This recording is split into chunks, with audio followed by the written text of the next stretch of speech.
Well, welcome to this water cooler conversation. In 2014, I commissioned tonight's guest to write a monograph for us.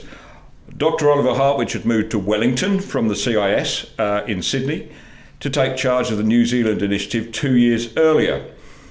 It was a very exciting time. The New Zealand National Party government of John Key and Bill English had embarked on some serious reform in taxation, public spending, welfare, and even industrial relations. Now, this was something of an exception at the time. Paul Kelly, who's here this evening, had written often and long about the reform drought or the reform holiday that we'd experienced in Australia, and there was a serious debate as to whether reform would ever be possible again. But the government of Keys and English was showing that it could be done. What a difference 8 years makes. Things now are very different indeed. Oliver wrote in The Australian on Friday, "In all, the picture that emerges is the country in precipitous decline. That would be alarming enough. What makes it even more so is a perception that the core private and public institutions lack the understanding of the severity of the crisis or the ability to counteract it. New Zealand needs to be careful not to turn into a failed state. That does not mean it should expect civil unrest, but a period of prolonged and seemingly unstoppable decline across all areas in public life." What happened to turn New Zealand from hero to zero in just 8 years? Oh, I think it was even faster. Thanks, Nick. I think it happened in 5 years since the 2017 election, basically. And you mentioned the Quiet Achievers book that I wrote in 2014, and you mentioned I moved there in 2012. And I recall actually at the time moving from Sydney to Wellington felt fantastic because I escaped the madness of the Australian rut and Gillard years. And I thought, okay, I've arrived, I finally have adult government. Before that, I lived under Tony Blair in England. Before that, under Gerhard Schröder in Germany. So actually, after 20 years in the wilderness, finally adults in charge. And it was great. And it lasted for 5 years. And I thought I had finally found a good political home. And then we had a change of government. And you may recall 2017, Labour was down to 20% in the polls. And then 6 weeks before the election, they panicked. And the deputy leader, Jacinda Ardern, becomes leader. Suddenly the party polls 36, 37%. And that was enough to form a coalition with New Zealand First. That was Winston Peters. And with the support of the Greens, she had the seats she needed.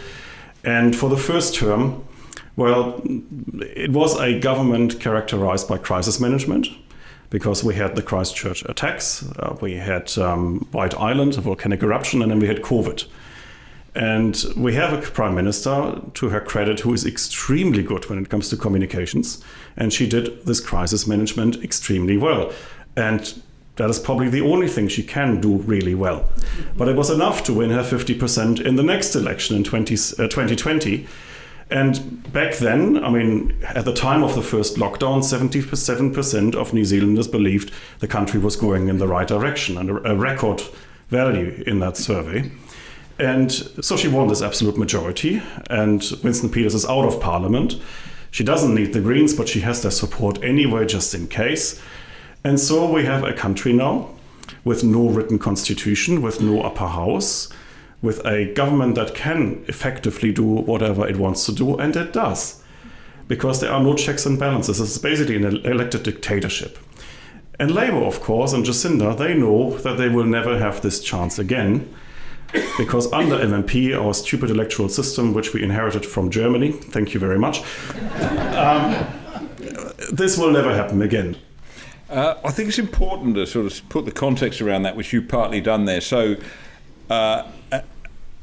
checks and balances, of course, are very important. And what you're saying is that New Zealand just structurally lacks some of those. It has no constitution, it's got no upper house, it doesn't have federal system like we've got here of governments at different levels. That's the issue, is it? That is the issue. That is actually the reason why New Zealand went for MMP, this electoral system, because once you introduce MMP, you will never have proper majorities again. That's what they thought. So basically, it is a method to prevent any kind of radical policy making. They never thought that under MMP you would ever get an absolute majority again. The reason why New Zealand got MMP is, of course, to prevent another Robert Muldoon. Because that was the last time that the country was basically on the brink, and they never wanted to go back to that again. So that's why they introduced that electoral system. What they never did was they never introduced a constitution. There is no federalism. There is no upper house. There is a very weak local government. So it's an extraordinary element of power in New Zealand politics, which only and usually gets moderated by a coalition government. Now we don't have that. Look, we can get into the details in a minute of the COVID handling, which we saw a bit of here. Well, you were in the news a lot, actually. We saw it was kind of like the don't go there sort of the option for us, New Zealand lockdowns, although we went pretty close, of course, in some states. We'll get into that. We want to talk about the Maori issue and how that's been managed. But first, look, let me you as a think tank, the New Zealand Initiative, you are not politically aligned. You are a politically neutral think tank. So let's think about this in pure public policy terms. What are the things that have gone wrong? Why has the Ardern government been so spectacularly unsuccessful in reforming the things they said they reform, housing, for instance, and what's gone wrong? I mean, how would you analyse the public policy mistakes that have been made? Well, first of all, you are right. We are not politically aligned with any party. We are on the side of good policy, and we are on the side of sound economics. We are not really seeing any of that, and that puts me into a natural opposition to this current government. But other than that, I would be happy to work with them. So what's gone wrong? I think if you look back at 2017, you find the answer. Labour had polled at around 20% for a long, long time. There was absolutely no chance, they thought, even themselves, that they would form the next government. That they won a majority was a complete fluke, a fluke that was caused by Jacinda taking over the leadership 6 weeks before the election. But if you poll for a long time at 20% constantly, and you don't really think you've got a chance, you don't actually have to then engage in serious policy making, because you know it's never going to happen anyway. And so they didn't do any serious policy making. So on the back of an envelope at a party conference, they decided, for example, we're going to build 100,000 affordable homes. And actually the day before that, they thought it was going to be 50,000. And then at the party conference at night, they decided 100,000 sounds better. So the policy was not costed, it was not properly designed, but there was no chance they would be in government anyway. So it's fine, 100,000 sounds good. And basically, that's the element of policy making that was prevalent in the Labour Party before 2017. Yeah, and then suddenly you find yourself in government, and then you've promised 100,000 homes. You have speculated in opposition that you might just get away with the single mandate for price stability for the Reserve Bank, because wouldn't it be nice to also have unemployment as another target? Well, when you're an opposition party and you are free to speculate, all of this is fine. I mean, that's what student politicians do. When you're suddenly in government, it becomes a bit of a different story. So if you look at the first term, basically nothing got done. They had, by some estimates, about 200 working groups just trying to figure out, okay, this is what we promised, what are we going to do now? And then they didn't deliver. And after 2 years of Kiwi build, they had built, I think at the time it was about 400, 500 homes. Chelsea, correct me if I'm wrong. It might have been 50. And then they fired the housing minister. But they kept the policy. And then another year later, the new housing minister said, well, actually, let's not talk about targets anymore. It's an ambitious policy. So basically, they got rid of the 100,000 homes target, but they still celebrate this policy. There were some really comical elements. The new housing minister produced a video for another housing scheme they invented, where they housed a total of 8 families. And they produced a video, a long YouTube video, to celebrate the great success. We have built homes for 8 families. I mean, you couldn't make it up. And so there was a complete lack of preparation. When I wrote Quiet Achievers, I said one of the key successes of the key English government was preparation. there was absolutely zero preparation on the Labour Party side. And that explains why they didn't get anything done. And then people started grumbling, of course. And had it not been for COVID, I think we would have had a one-term government, because the National Party was actually in the lead.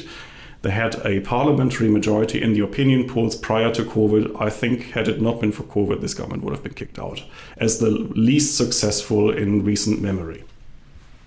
Well, let's deal with COVID then. I mean, Ardern was probably the most lockdown, biggest lockdown enthusiast in the Western world. Apart from the NRUs.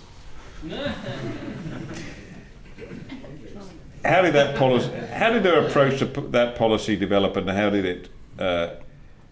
How did she continue along that really authoritarian line without the people of New Zealand turning around and revolting?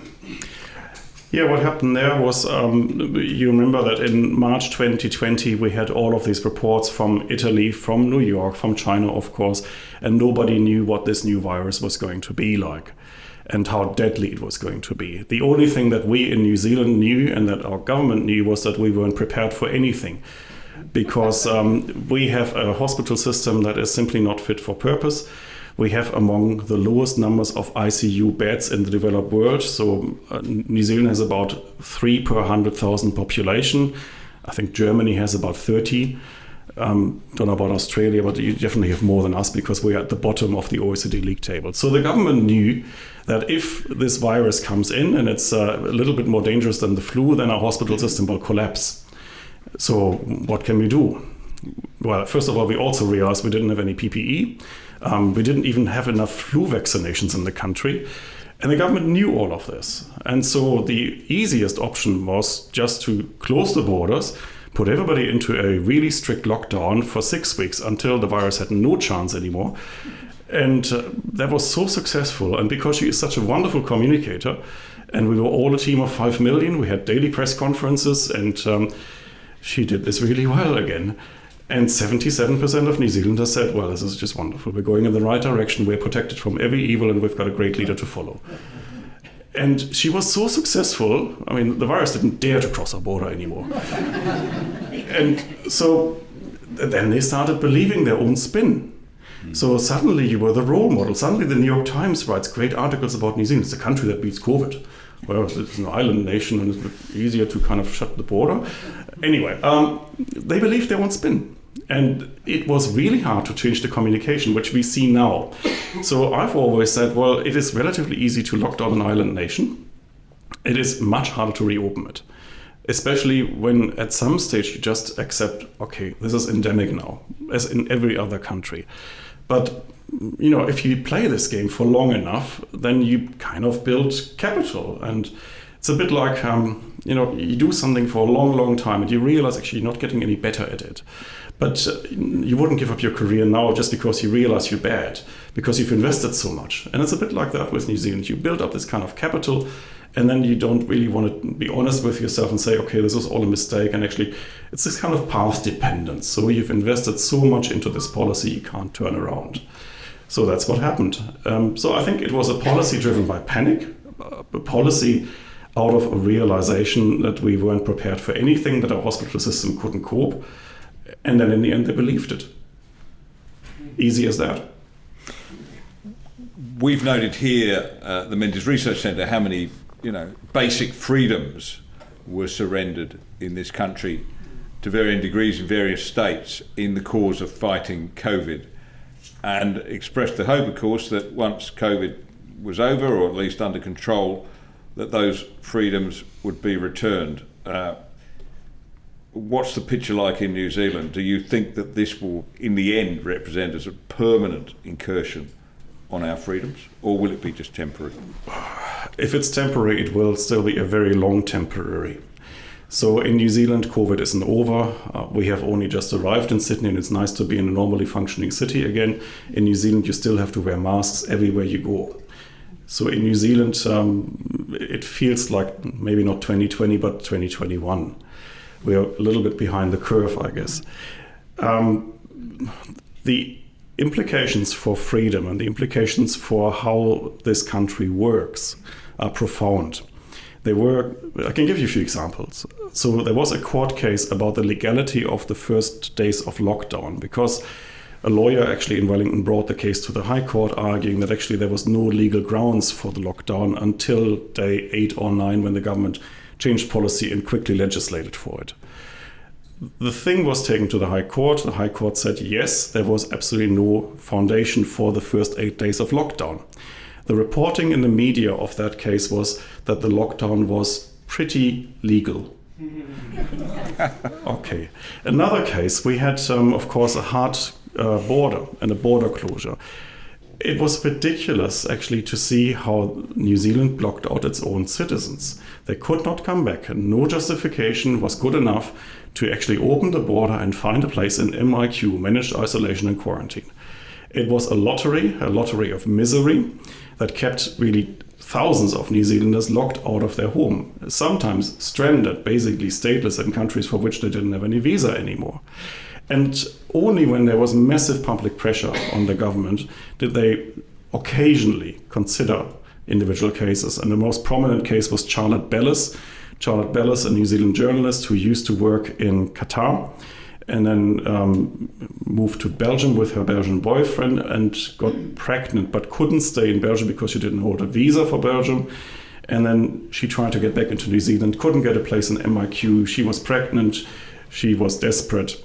And in her desperation, because she had previously reported from Afghanistan, the Taliban gave her a visa. And so after that became public, and we said, well, actually, New Zealand government, are you less kind than the Taliban? And then the government actually started making claims about Charlotte Bellis, and we offered her something which wasn't true. They had to apologize for that too. And grudgingly, after a couple of weeks of intense media campaigns, Charlotte Bellis got a place. And then she could actually return to New Zealand and give birth to her baby. So this is how the New Zealand government, the government of kindness and well-being, treats its own citizens. It is astonishing. So if you're asking whether there are any long-term effects, well, the scariest thing that happened out of the whole COVID experience is actually to show how much people are willing to swallow and what extraordinary measures the New Zealand people are willing to accept. I wouldn't have thought this possible. I always thought when I moved to New Zealand, I'm moving basically from one Commonwealth country to another. And there are certain things in the tradition of the Commonwealth and of the common law that I would have thought are so elementary that no country would give them up that easily. I was wrong. You grew up in Germany. You were there. You grew up before the fall of the Berlin Wall. Would it be going too far to say that some of the measures we have seen both in New Zealand and in Australia over COVID are eerily close to some of the measures and techniques that would have been introduced in communist East Germany? Well, we haven't got a Stasi yet in New Zealand. We haven't built. Just wait. Oh yeah. No, we haven't built a wall yet. Maybe an island makes it pretty hard anyway. No, I think that comparison goes too far. But you did say I raised that because I remember you saying when we were talking during in the middle of COVID, you said that it did have an eerie resonance. Yes, but the eerie resonance is not so much what the government does, because I think there is a difference between the communist government of East Germany and what Jacinda Ardern does in New Zealand. The problem is actually more the conformity of opinion, that nobody dares to challenge anything anymore. That is the parallel I see with East Germany. I think otherwise it would be ridiculous and unfair to compare Jacinda Ardern to Erich Honecker. She's not a communist dictator. I wouldn't go that far.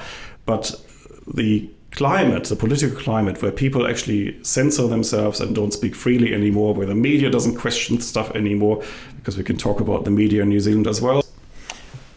And New Zealand's didn't have a hugely diverse media market anyway, did it? They had 4 daily newspapers, every one of which I think editorialised in favour of electing the Ardern government. As pretty sympathetic to that government. Apart from that, you've got News Talk ZB, one which on a good day might be a little bit feisty, and then nothing. I mean, you've got no Sky News, you've got no Spectator, you've got no Australian. Yeah, that's the other parallel with East Germany, of course.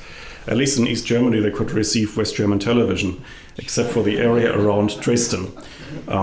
Dresden actually was called during these times the Valley of the Clueless, because they didn't have access to West German television.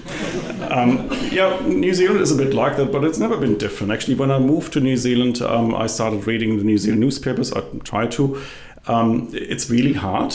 So I've lived in 4 countries now, and I have a habit of still following the news from all 4 countries. So every morning I read my German newspapers, my British newspapers, great fun these days, and of course the Australian newspapers, and then I check the weather report on the Dominion Post. So the New Zealand media are terrible in that sense because they are also underfunded. That's not a contradiction to the Public Interest Journalism Fund. I say this just as a matter of fact.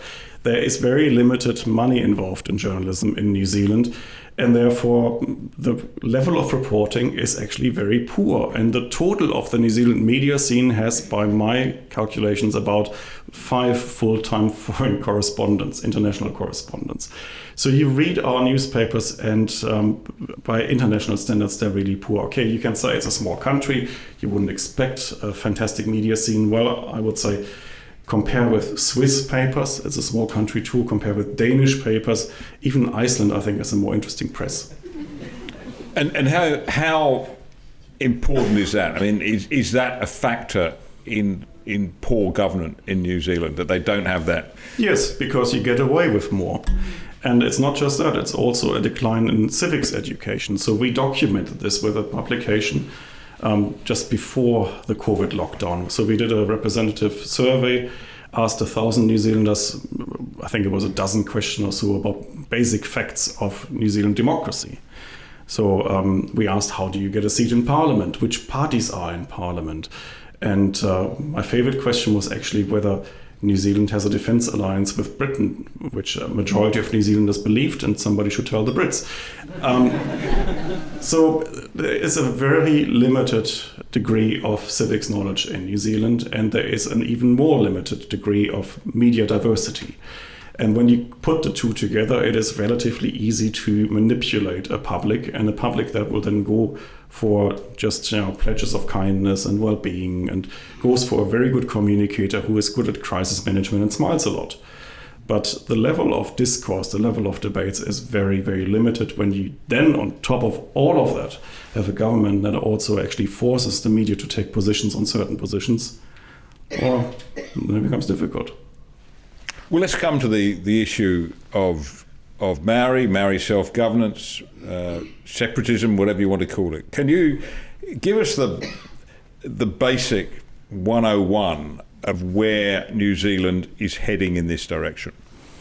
Okay, I have to be careful because I have actually tried to stay out of this for the first few years in New Zealand, because I think from experience there are some issues in public discourse where you, as a recently arrived foreigner, should actually be quite careful and ideally just leave it to the locals to take the lead in these debates. And I did that for the first few years because I think any discussions on race with a German accent sound terrible.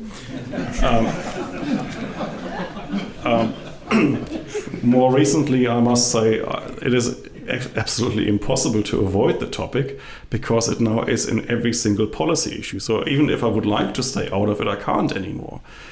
And then the problem on top of that is, of course, that you easily get misunderstood. So the moment you enter into these debates, of course, someone will always say, well, this is obviously racist, what you're saying there. Well, I have lived in 4 countries. My wife is a Malaysian-born Chinese Australian. I've never really thought of myself racist. I've actually thought of myself as a kind of very old-fashioned classical liberal who believes in equal rights for everybody. I'm a believer in democracy for all its flaws, and I think there should be equal voting rights. And that's roughly where I'm coming from. So just as a preface before you think I'm a racist.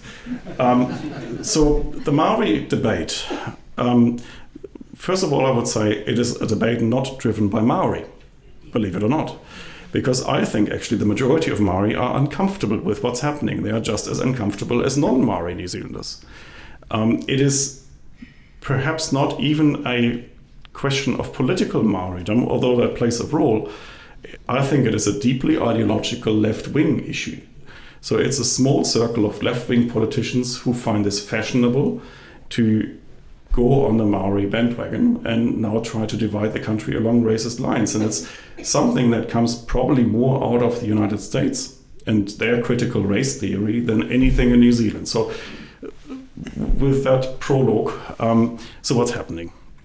We have a United Nations Declaration on the Rights of Indigenous Peoples. So that's just a declaration, it's not even a treaty. And New Zealand, under John Key in 2015, signed up to that declaration. Now, we discussed it actually with James Allen, who wrote a report on this a few weeks ago. And in his view, actually, this declaration and even New Zealand signing up to that has absolutely no legal implications for New Zealand. You can still make your own independent policy decisions, and you would have to ratify anything in this declaration anyway. The government takes a different position. The government says, no, we have signed up to this and now we're going to implement this in our way. And so in the first Ardern term, they commissioned a report. The report is called He Puapua. And He Puapua Maori means break in the waves, basically. So it's a complete reversal of some principles of representative democracy. And they were trying to make this UN declaration more concrete. They knew it was controversial, and you can see how aware of that they were because they had away from their coalition partner. So Winston Peters, even though he was in a coalition with Labour, didn't know of the existence of this government document. It was prepared in secret. We only found out after the 2020 election that this document exists. And I discussed it with someone high up in New Zealand's first administration, and they didn't know. They had no idea this document was being prepared. So what's in it? In it is basically a prescription for a complete racialization of New Zealand public policy. So everything is now supposed to be with a Maori, non-Maori lens attached to it.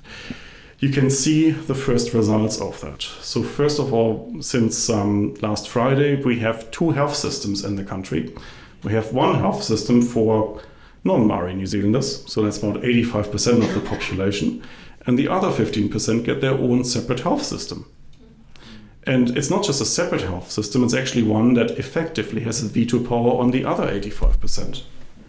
We have seen now the practical consequences just in the last few days. They have set aside $500 million for some research for Maori health. $100 million out of that will be set aside to study the implications of the position of the sun and the moon on Maori depression. So it's that kind of stuff that is now being financed out of this. Another example, 3 waters. So the management of freshwater, wastewater, stormwater. Probably like in Australia, in New Zealand, councils have financed the pipes for a long time, for decades really, basically since the beginning of modern New Zealand. And so ratepayers have financed the infrastructure to deal with these 3 waters. The government has run a scare campaign arguing that drinking water is no longer safe in New Zealand, which, by the way, is not true. And under the pretense of cleaning up the water and investing in water infrastructure, I mean, this is a pretense. They are now giving it to 4 regional water entities. So the councils will be forced to give up their assets, sometimes worth hundreds of millions of dollars, as in the case of Auckland Water Care, and they will be transferred into these 4 new regional bodies. And now comes the rub. The bodies will be governed by a 50-50 split between Maori and councils. So Maori, even though they have absolutely no ownership in the water assets, will be given 50% on the selection committee. That's the first tier of governments. The second tier of governments, the first tier will then select a selection panel. And the selection panel will appoint the directors of the boards of these 4 companies. And so what happens is actually that ownership is taken away from councils. They will nominally keep a share, but that's really just a nominal share because they have absolutely no rights anymore. They don't keep the ownership. They don't keep the assets anymore. They get no compensation to speak of. And Maori will be in charge of 50% of the decision making. And the other 50% on the boards of these companies will also have to sign up to making decisions in accordance with the treaty and however the government interprets that. Now, you can see that you would like to include Maori in consultations on water. There is a case you can make under the treaty that they should be consulted, and of course they've got a treaty right to the use of their resources and lands. But that doesn't say that you can suddenly confiscate assets paid for by ratepayers over decades and maybe centuries and put them towards completely different management. So that's what happens under the so-called co-governance. Co-governance sounds harmless. When you go into the details, you see it's everything but. The idea is actually mentioned in He Puapua, the document, that in time we might even see some extra water rates charged for the benefit of Maori. So first you put them onto the boards and you make them the effective governance of these entities, and afterwards you might even introduce a rate and actually use that to pay for some Maori entity. So, as I said, I'm not a great fan of me engaging in race debates, but you can't avoid them anymore these days in New Zealand, and I find this dangerous and disturbing because basically it goes to the heart of our representative democratic model. And New Zealanders, I think, are basically sharing these concerns, but they are just as careful as I am talking about them because nobody wants to be called a racist. By the way, one thing I would also say, again, I think if you talk to ordinary Maori, they are probably just as unhappy about it as ordinary non-Maori. This is not a race division issue, really. It is something just driven politically by this government. So, I think you already answered the question I was about to ask you partly, but what do everyday New Zealanders feel about this? Are they happy to go along with it, or are they not? Or they are not, because they're becoming increasingly grumpy, as opinion polls tell us. So when 50% of the country now says we're going in the wrong direction, and 36% think it's still the right direction, but that value was 77% in the April 2020 lockdown, you can see that something has changed. So it dawns on people that something is not quite right. The Three Waters issue is probably the only issue where this dissent is now being felt properly. There was a tour organized by our taxpayers union. They traveled to, I think, 55 places around New Zealand and had fantastic town hall meetings with hundreds of people. The reason why it was easier to object to Three Waters was because you could actually nominally object to the policy on basic policy grounds. You didn't have to talk too much about Maori. You could just say, well, actually, this is a council asset. You can't just steal it from us. The subtext of that was, of course, something else. But these questions are really hard to discuss. And in some cases, the Maorification actually happens without the public even noticing. So I hope we could talk a bit about monetary policy as well. So if you haven't followed the Reserve Bank of New Zealand, please do. You will find this very entertaining. So here we have a Reserve Bank that actually likens itself to a Maori tree god. I'm not making it up. One of the first documents that Governor Orr published back in 2018 was a document over more than 40 pages explaining why the Reserve Bank of New Zealand is the Tana Mahuta of New Zealand's financial system. Has anyone heard here of Tana Mahuta? No. Tana Mahuta is a Maori god. It's a tree god. It's a big tree. There's also a tree actually somewhere in Northland, a big kauri, 1,000 years old. So these are the really, really big trees in New Zealand. And there is the Maori creation myth that Tana Mahuta actually separated earth and sky because he basically grew and pushed them apart. And thereby light got into the world. Now, the Reserve Bank takes this metaphor and says, we are Tana Mahuta. They've actually developed a really nice diagram of the Reserve Bank as a tree.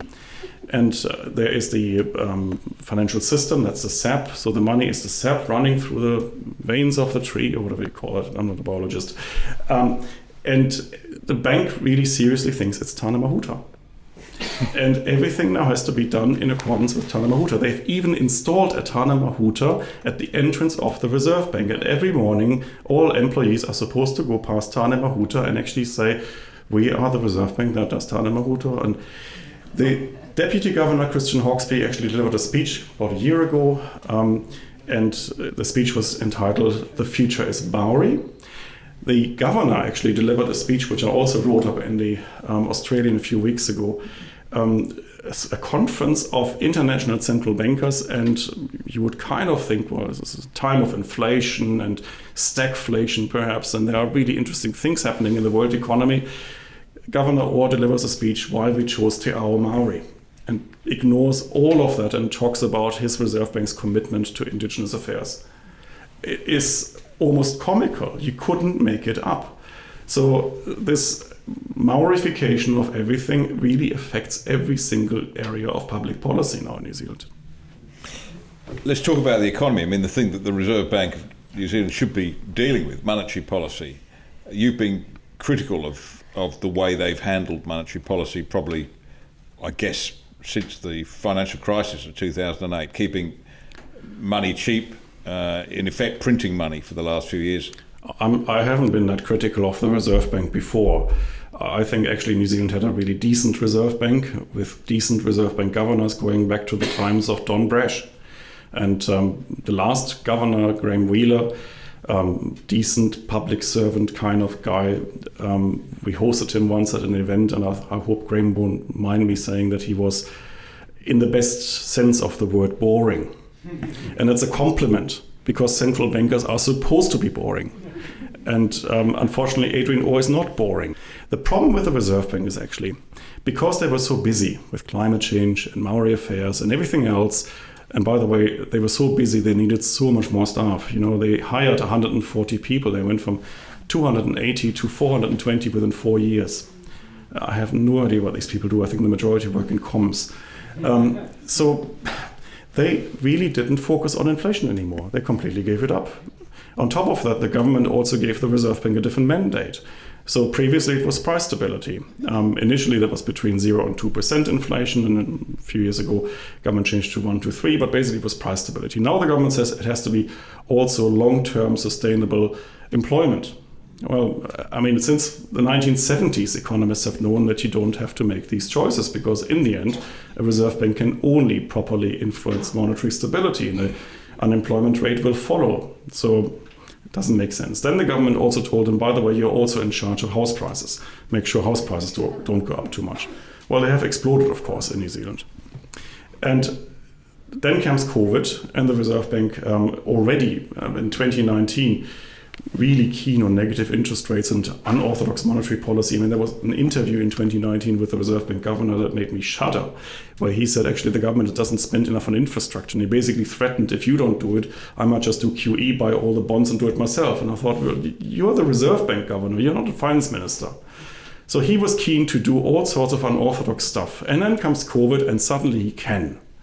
So New Zealand, before 2020, had a monetary base of about 15 billion New Zealand dollars. And that was appropriate for this small economy of a bit more than $300 billion GDP. Comes COVID, and it becomes $60 billion. So they had an increase, a fourfold increase in the monetary base, because they panicked. They thought in April, the world's coming to an end, we have a GFC again, we have to just stimulate and pump massive amounts of liquidity into markets. Yeah, okay. And then on about day 12 of the lockdown, we realized that COVID is dying out in New Zealand, and actually it's not that bad. Okay, international tourism doesn't happen anymore and the international students are gone, but basically we are surviving. It's not a GFC. The Reserve Bank actually doubled down, print more. They actually had one of the most generous QE programs in the world. So we have $20,000 of quantitative easing per head in New Zealand. That was what they wanted to do. But not content with that, they then had another policy on top. It's the funding for lending policy. So it's an invitation to all New Zealand banks, you can borrow from us because we want to keep you liquid. Okay, that makes sense in a crisis. But you can borrow from us at the OCR, so the official cash rate. And that was zero, basically. So invitation, you take money for 3 years, and you banks basically pocket the difference between what you don't pay and what you charge your customers. It's not so good, I would say. Final point. They also got an indemnity from the Minister of Finance. So for their QE program, they got an indemnity, which basically meant that the minister said whatever losses you incur from the QE program will basically compensate you. Well, the losses have now gone up to $8 billion. And without the indemnity, our Reserve Bank would be bankrupt, insolvent. So, next point. So the crisis is over. They're still stimulating. By the way, the monetary base, even though this crisis, the COVID crisis is over, is still going up in New Zealand, where other central banks are now trying to taper and get out of this stuff. And we're still sitting at $60 billion monetary base. So on $60 billion monetary base, to have this trickle down and get reflected in the price level, which it will. I mean, this is basic economics. It would imply 20 years of 7% inflation. It's basically baked in, unless the Reserve Bank changes course and tries to reduce the cash it provided to the economy. And it doesn't. So seriously, you're looking at a Reserve Bank that has completely lost the plot, that has lost every credibility for proper financial management, monetary management. And the problem with that is, of course, now that they haven't got the credibility anymore, they have to work twice as hard. So when you read stories in our papers here, that the RBNZ is ahead of the curve. Before any other central bank in the world, before the RBA, we are really getting tough on inflation fighting and actually they deserve praise. Well, you know what? They're clearing up their own mistakes. They're cleaning up after themselves. And now they're getting praise for that. I mean, you must be kidding. The whole thing is ridiculous, and it's caused by a Reserve Bank governor that has simply not focused on his main task, price stability. Just a couple of topics before we wrap up. China, of course, is ever present in our discussions these days. How do you think that New Zealand government has taken the threat of China with enough degree of seriousness, and is there any suggestion that you might have introduced, say, a navy or an army or something like that to I'm being facetious, of course, but Adam Bant, the Greens leader here, held up the New Zealand Defence Force as the model that we should follow, which probably suggests that it's probably not quite adequate. It would be a very nice army then. Defence is a bit of a problem. I had a column on that in the Australian as well, just comparing New Zealand to Germany when it comes to defence spending and dependence on questionable countries. I think the countries actually have a lot in common. New Zealand recently developed that there is China, and we discovered that. Our foreign minister doesn't really like traveling. That's a bit of a problem. So in her first week in the job, Penny Wong actually visited more countries than Nanayaman Huta had in the last couple of years. But that's, of course, what happens when you close your border. It makes it really difficult. No, we were totally surprised by what happened with the Solomon Islands. I think the Australians were, of course, also surprised. We have completely lost the plot in the region. We were supposed to have a Pacific reset. That was the only thing I think that Winston Peters got right in the last government, where he said we have to focus more on the Pacific and our island neighbors. But this current government was unfortunately way too naive on China, but not too dissimilar, of course, from the national government. They always took a very China-friendly policy perspective on that, and now, unfortunately, we realize how irresponsible that was.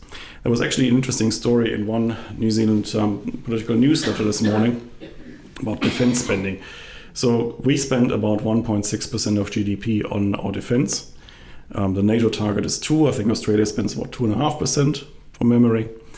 I think the total spend on the military is about $48 billion New Zealand dollars in Australia's case, and New Zealand spends about 2.5%. Some of our airplanes are more than 60 years old in our Air Force. The Prime Minister travels on a 757 that's 30 years old, was bought from a Dutch budget airline, and it keeps breaking down. So on her recent trip around Asia, there were 5 legs of the trip, Singapore and Japan, and I've forgotten where else she went. And there was a hearing in our Defence Select Committee yesterday where a New Zealand Air Force person, Marshall, said, and the 757 actually managed the whole trip without a single breakdown. That's not normal. And the journalists actually who traveled with our Prime Minister to the Australian-New Zealand Leadership Forum, which is happening tomorrow here in Sydney, were advised before traveling with the Prime Minister they should actually make some commercial flight bookings as well, because they couldn't guarantee they could fly with the Prime Minister on the government Air Force jet. That basically tells you everything you need to know. We've got a massive problem with our defense forces. We haven't taken them seriously, we haven't invested in them, and now we're totally defenseless. I think we have 2 frigates, one is currently being repaired. We have a few Poseidon aircraft, surveillance aircraft, but they are 60 years old, so they have to be replaced. I'm not sure whether we have any working fighter jets. it is a disaster zone. And China, I think, is, of course, a potential threat that should be taken seriously. New Zealand could never defend itself against a foreign invasion because we are simply too small. We have 5 million people on a relatively large geographical mass. But at the very least, we should be pulling our weight, and we don't even do that. And I'm sorry, by the way, that I'm talking too much about all of these issues, because I would have liked to talk about our failures in education as well. And there are many other areas that would deserve attention as well. This is an all-round omni-shambles policy disaster we're seeing across the ditch. Okay, well, let's try and have an optimistic ending. Where's the fix in all this? Or have things just slid so far that... New Zealand has only one really good institution left, and that's the New Zealand Initiative.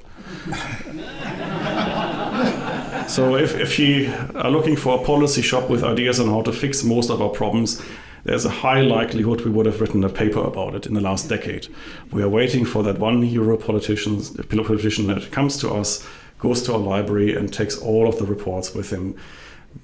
We are seeing elements of that with Christopher Luxon because we see our education policy recommendations reflected in what the National Party is doing. We also see it, of course, in ACT, our small liberal party. They are running with some of our ideas on decentralization, on strengthening local government by providing better incentives, fiscal incentives to local government. So there are ideas on how you could turn this country around. We have developed them. We now need a politician to implement them. That's probably the most optimistic you get me tonight. Oliver, thank you very much for joining us. Thank you.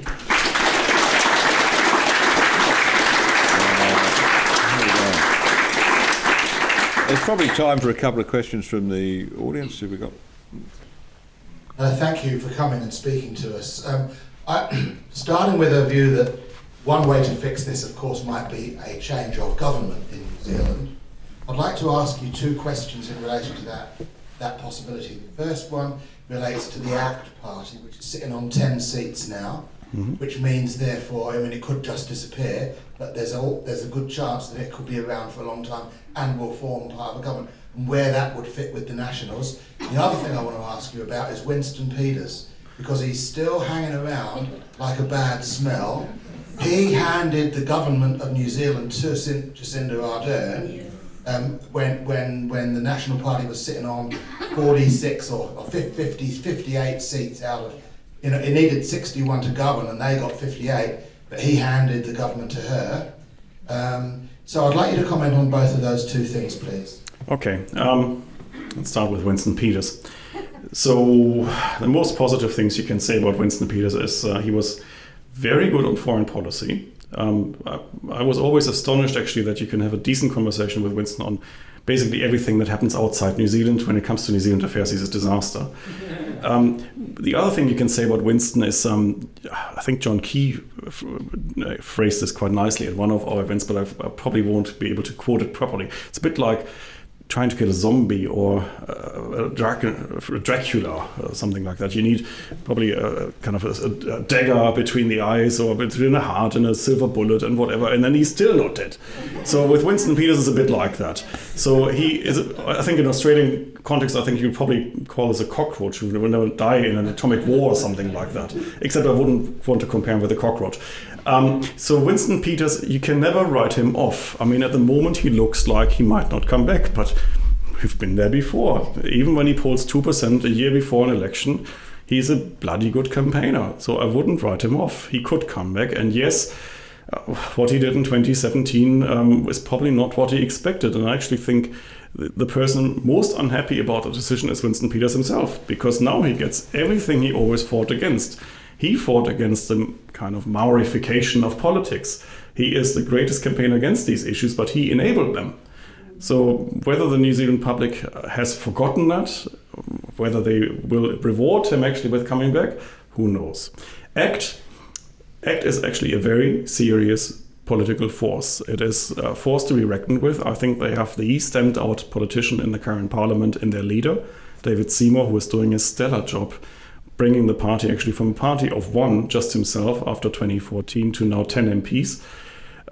They also, I think, are the most interesting party when it comes to policy formulation. They're curious, they're they come up with interesting novel ideas. The other thing about David Seymour is he led a party that expected to win maybe 1, perhaps 2 seats. He's got 10 MPs. He managed to get his 10 MPs through this term without a scandal, without anyone tripping up. So I give enormous credit to David Seymour. He is absolutely astonishing in what he's doing. What will happen after the election next year? Well, it depends on the outcome. If he gets 8, 9, 10%, and he will be a coalition partner, and National needs him, then I think he should have a lot more leeway than probably even David Seymour realizes. Because I come from a country that has been operating under MMP for more than 70 years. The smaller coalition partners, typically, they have the first choice of ministry after the head of government. So if David Seymour plays this right after the next election and basically says, well, I only have 10% and you are 40, but you know what, without me you wouldn't be prime minister and I want to be minister of finance, I want to see the national leader that says no. Because in the end, it's the tail wagging the dog, typically under MMP, and I think we will get to that with ACT and National eventually. Thank you, Doctor, for your very informative, passionate talk. I'm Ashley Dawson-Damer. I'm a trustee of the Art Gallery of New South Wales. 30 years I've been in the arts world, and I have watched the indigenisation of our cultural space, and it is to hell in a handcart. Don't quote me. Don't quote me. So, Doctor, I'm interested in the indoctrination of our children and what is happening in our schools. And you have that over there with the Maorification of the language with the children. My question is, and we have it happening here, it's coming, and I think that's what's changing the whole dynamic for these countries, is when will the grassroots in New Zealand, the grassroots parents, start to speak without worrying about being called a racist? Because we have seen this in the United States with the Loudoun County in Tennessee. The parents stopped that sex education for children 3rd grade and under. So is there a light you could give us? Well, we have exactly the same problem in New Zealand. I think we are probably a few years ahead of you when it comes to this development. We can see this now in changes to the curriculum. And we already have a first installment of the new curriculum. They started with a New Zealand history curriculum. So it is compulsory in the future to teach New Zealand history. Don't get me wrong, I think that might be a good idea to have compulsory history teaching, because I always thought that you need to understand history. But when you look at the documents the government has provided, it is a very special kind of history, because the whole New Zealand history is a history of oppression, of colonization, of injustice. It is such an imbalanced document. It is hard to believe if you haven't read it. And it goes on with more such documents, and they're now actually doing a wholesale curriculum reform for every subject, and basically in every subject you will now have some Maori links.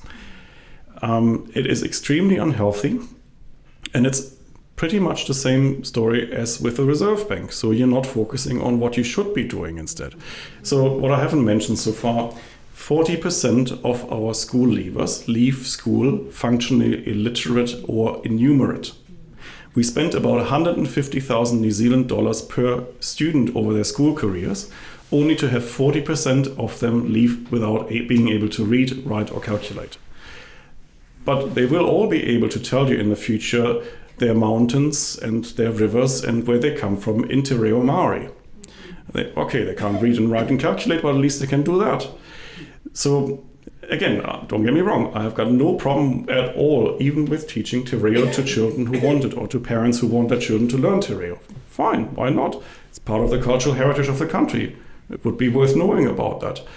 But when it comes then to the Maorification of everything, I mean, look at science. I'm not sure whether you read the controversy over the letter of the Auckland Seven. Are you familiar with that here? No. Okay, so 7 professors from the University of Auckland wrote a very harmless letter to the New Zealand Listener. It's a weekly magazine.